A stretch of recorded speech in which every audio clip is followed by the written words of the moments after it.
Welcome to Tactical Voice Message Handling, probably one of the most useful and important emergency communications training programs you will ever take, because it's the skill we use the most.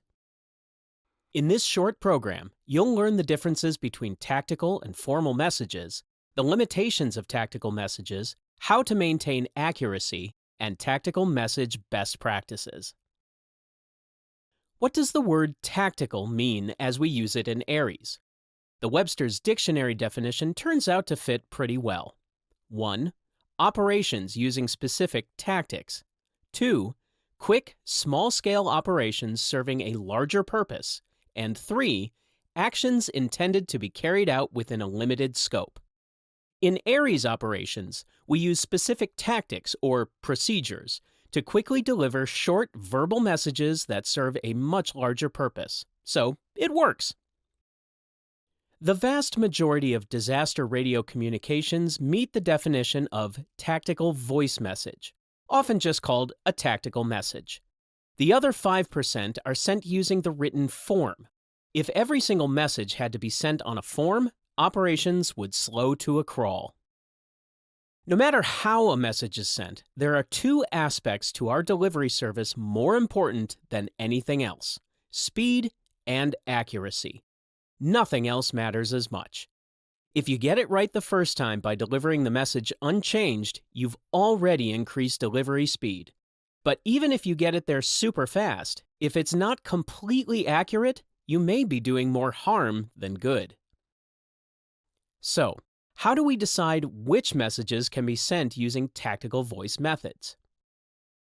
First, they need to be short and simple. They must be intended for immediate delivery, or with a very short delay.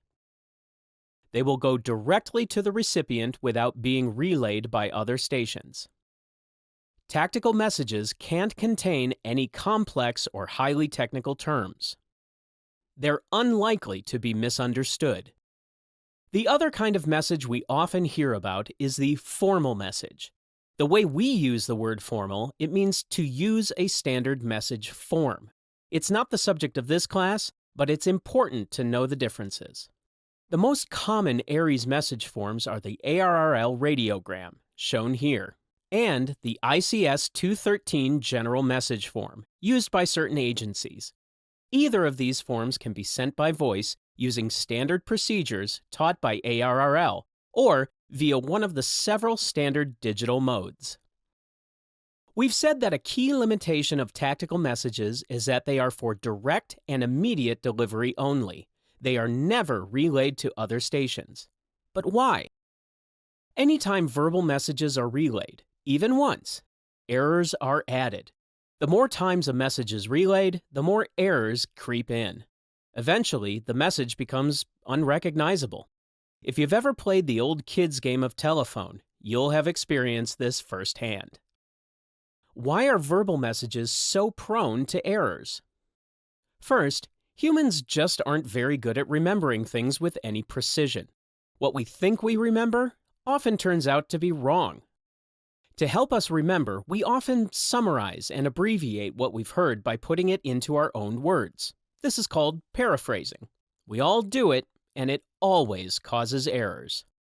We must avoid mistakes in sending all messages, whether tactical or formal. Errors can change meaning, sometimes a little, and sometimes quite a lot. What you think is a small change could entirely change the meaning of the message for its recipient, and that could have serious consequences. So, when can you safely relay a tactical message through one or more stations? Never. What happens when you're asked to pass a message on that you think is too long or complex to be sent as a tactical message, or the message is unclear? First, never change a message on your own. Ask the author to fix it if you think it's needed. Only they can change the message. This applies to all messages, tactical or formal. If the message obviously isn't brief and simple, suggest it be sent on a message form instead. If you write it out for them, be sure to get their approval before sending it.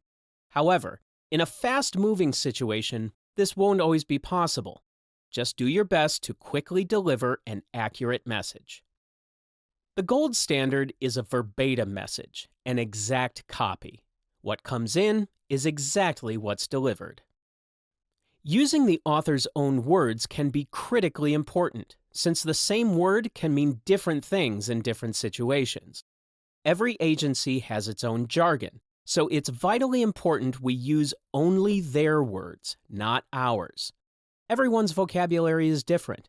If you hear a word you're not sure of, ask for clarification or a repeat. It might be a sound-alike or a word that's new to you. For instance, those with scientific or medical backgrounds will know and use words that the rest of us will have never heard of. Getting those words right is critically important. A wrong or misunderstood word could cost someone's life. It's not easy to remember even a short verbal message exactly as it was given to you, word for word. In the heat of operations, absolutely verbatim messages aren't always possible. However, we have an easy fix. Simply repeat the essentials of the message to the sender or author. If you get it wrong, they can correct you on the spot. This helps everyone be sure they're getting the message right. This technique is called readback. Readback is used every day by police and fire, the military, and NASA astronauts. It's not exactly verbatim, but for simple messages, it's usually good enough. If someone sends you a rambling message full of unimportant details, pick out what you feel are the key points and read only those back to the sender. If they acknowledge the message as read back, deliver it with the same words. If you're the originator of a message, as often happens when we're performing operational tasks for the agency or dealing with our own operational issues, make it as succinct as possible. Succinct messages are clear, short, easier to remember, and faster to send. We need all our messages to be like this, so leave your conversational habits at home. Use plain language, not ham or agency jargon, unless it's part of a message that you were given. Don't ramble. Plan what you're going to say before sending it. You can even jot it down and read it on the air. Let's take a look at a typical off-the-cuff message from someone who's clearly thinking out loud while transmitting. Think about how you could make it better. EOC, I just talked to the CERT leader out at the intersection of Main Street and Elm Street. They still got that open sinkhole and asked me to request that DPW bring down 4 of those wood barricades they have. Could you relay that request to their representative in the EOC for me? If you've been handling tactical messages for a while, you'll have heard messages much like this one. The message rambles unnecessarily and takes too much time to send. All the unimportant details make it much harder to remember and could cause confusion and errors during delivery. The receiving station is left to sort out what's important because there's no way anyone will remember the entire message verbatim. Errors will be made.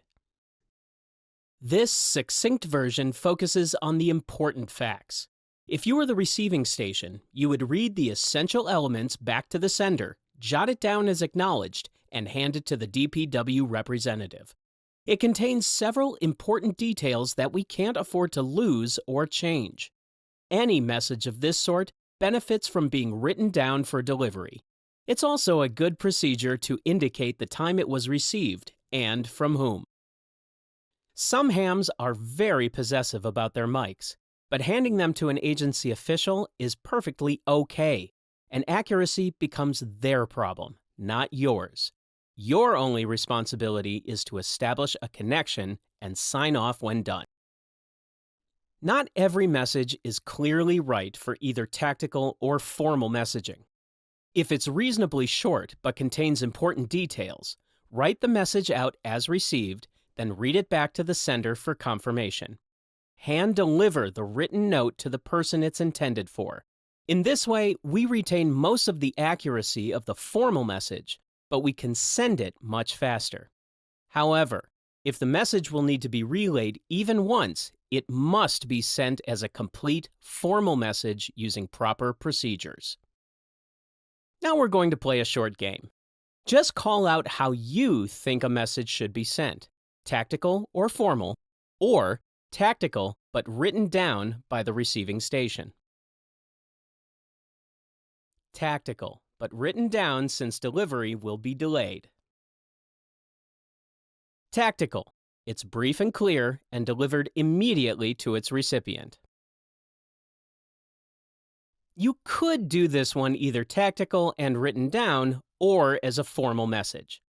The medical term STAT indicates that the message is time sensitive, which could affect your choice. Make sure the sending station spells out complex words like the medication's name.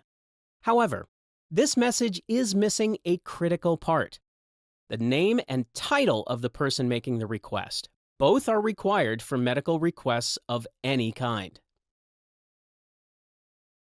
Tactical. Formal, or tactical but written down. We don't care that they want a kazoo and seem to consider it urgent. We just deliver a complete and accurate message exactly as we got it. Formal. You can either put it on a form yourself or ask the originating station to do it. If you do it, read it back to make sure it's 100% accurate. This one should definitely be formal. These are real medication names. Recombavax is a hepatitis B vaccine. DTaP is for tetanus. Note that this message contains the name and title of the person making the request. Tactical. This is too long and complex for a tactical message, so it should be a formal message. While it's not always possible, especially if you're a mobile station or using your handheld radio in the field, keeping a log of important messages is good practice. Any official message should be in your log, including orders, requests, significant events, or anything that might need to be verified later. Informal messages between radio operators can be left out. The log should include the time the message was received at your station, who sent it to you, who it was intended for, who you delivered it to, and a brief description of the message's content. It's important to understand that the addressee and the person delivered to are different. Someone could be off-duty, or the addressee might have been something like EOC or Highway Department. Knowing the specific person who accepted the message is critical information in the event that there are any questions later on. Now that we're at the end, let's quickly review a few important points. A tactical message needs to be short and simple. If it's long or detailed, it should be sent as a formal message on a standard message form. Tactical messages can never be relayed. Reading back a message for confirmation helps preserve accuracy, both to the person who asks you to send it or the station sending it to you. Writing down a received verbal message to be handed to the recipient also helps avoid errors and misunderstandings. Finally, log all important messages for later review, and never, ever change the message you're given.